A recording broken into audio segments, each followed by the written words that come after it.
কামৰূপৰ চাংচাৰিত ভয়ংকৰ পথ দুৰ্ঘটনা প্ৰাতঃ ভ্ৰমণলৈ অহা লোকে প্ৰত্যক্ষ কৰে এটি মৃতদেহ দুৰ্ঘটনাত পতিত হৈ অস্পষ্ট হৈ পৰে মৃত ব্যক্তিগৰাকীৰ মুখমণ্ডল চাংচাৰি বৰকাপথৰ বগুলতলৰ কেম্পা কোম্পানীৰ সমীপত পোৱা মৃতদেহটো কমলপুৰ থানাৰ অন্তৰ্গত বৰুৱাজানীৰ সহদেৱ কলিতা বুলি চিনাক্ত কৰা হৈছে চাংচাৰি থানাৰ সহযোগত এইমছত মৰণোত্তৰ সম্পন্ন মৃত ব্যক্তিগৰাকীৰ আজি যোৱা নিশা আমাৰ কমলপুৰ চাংচাৰি পথৰ এই চাংচাৰি কেম্পাৰ ওচৰত মানে যিটো আমাৰ লাহে লাহে আছে এই লাহে লাহে খন্তে ৰাস্তাৰ কাষত আমাৰ বৰুৱাজানী গাঁৱৰ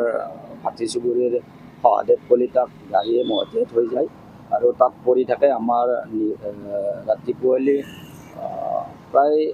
6 মান বজাত গম পাই আহি আমাৰ পুলিচ প্ৰশাসন আমাৰ ইয়াৰ পৰা যায় চাংচাৰি থানাৰ পৰা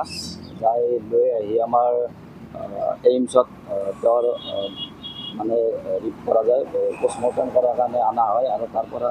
এতিয়া আমাৰ এই চাংচাৰি থানালৈ আনিব বুলি কৈছে অনাৰ পিছত লৈ যাব লাগিব এতিয়া কথা হ'ল ৰাস্তাটো খুব ব্যস্ততাপূৰ্ণটো গতিকে ৰাস্তাটো অলপ ঠেক গতিকে সেই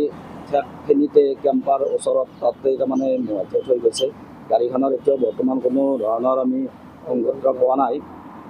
তথাপি পাম বুলি আমাৰ এটা বিশ্বাস আছে কি গাড়ী মহতিয়ালে এইটো আমি মানে পাম নাম কি আছিলে সহদেৱ কলিতা ঘৰ বৰুৱাজানী ভাটি চুবুৰী আমিনগাঁৱৰ পৰা Khargeswar Nath news desk report